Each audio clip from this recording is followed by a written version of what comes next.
विषय महात्मा सुदुर्लभ है, ये बताने वाला कि वो वासुदेव सर्वगतम ब्रह्म, जो गीता जी अध्याय नंबर 3 के श्लोक नंबर 14 और 15 में लिखा है कि सभी प्राणियों का शरीर अन्न से उत्पन्न होता है, अन्न वर्षा से होता है, वर्षा यज्ञ से होती है, यज्ञ शुभ कर्मों से होती है, विहित शास्त्र अनुकूल साधन कर्मों से होता है, और कर्म लगाए ब्रह्म ने, ब्रह्म की उत्पत्ति हुई अक्षर पुरुष यानी अविनाशी परमात्मा पूर्ण ब्रह्म से, और वही सर्वगतम ब्रह्म,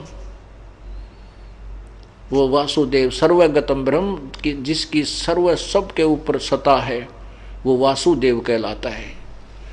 वो सर्वगतम ब्रह्म, वो वासुदेव ही, वो यानी वो सर्वगतम ब्रह्म अर्थात वो सच्चिदानंद परमात्मा, वो पूर्ण ब्रह्म, सर्वगतम ब्रह्म वासुदेव भगवान अर्थात वो पूर्ण परमात्मा ही यज्ञों में प्रतिष्ठित है। वही पूजा में मुख्य मानकर इष्ट रूप में उसको मानकर साधना की जाती है।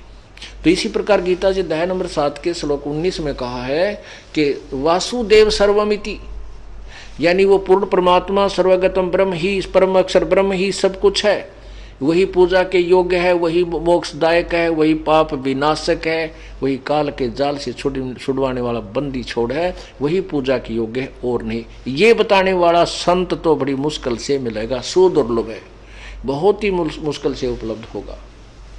इसी का प्रमाण इस शवसम वेद में कहा है, कोट्योम तत्व भेद कोई ना कह रे झूम करा, यो पैसे ऊपर नाच सुनो राई झूम करा, कोट्यों मध्य कोई नहीं रे झूम करा, अरबों में कोई गर्क सुनो राई झूम करा। कहते तत्व ज्ञान कोई नहीं कहता, ना उनको पता, ये तो पैसे ऊपर नाच, पैसे के ऊपर खेल बनाया बैठे हैं ये नकली संत। और करोड़ संतों में कोई नहीं मिलेगा तुझे तत्वदर्शी, अरबों में कोई गर्क मिलेगा, अरबों में। पुण्यात्माओं, एक गांव में अगर 20,000 की आबादी है, उसमें 5,000 गुरु पाएंगे। गुरु कौन? जो भक्ति मार्ग में मार्गदर्शन करे। किसी के बालक के कोई बुखार हो गया तो पड़ोसन बुढ़िया आवेगी, बेटी के क्या बात है ताई, ये तेरा पोता बीमार हो गया, ये बेटी थर बरलियाँ की दर दे, बरली देवी की बरलियाँ की बरली का।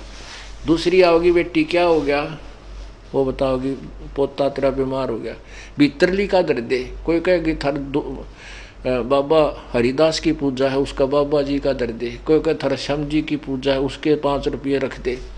है कोई किस्से का, कोई माता का, कोई शीतला के 36 पंगे, यानी एक गांव में 5,000 गुरु तैयार पाओगे।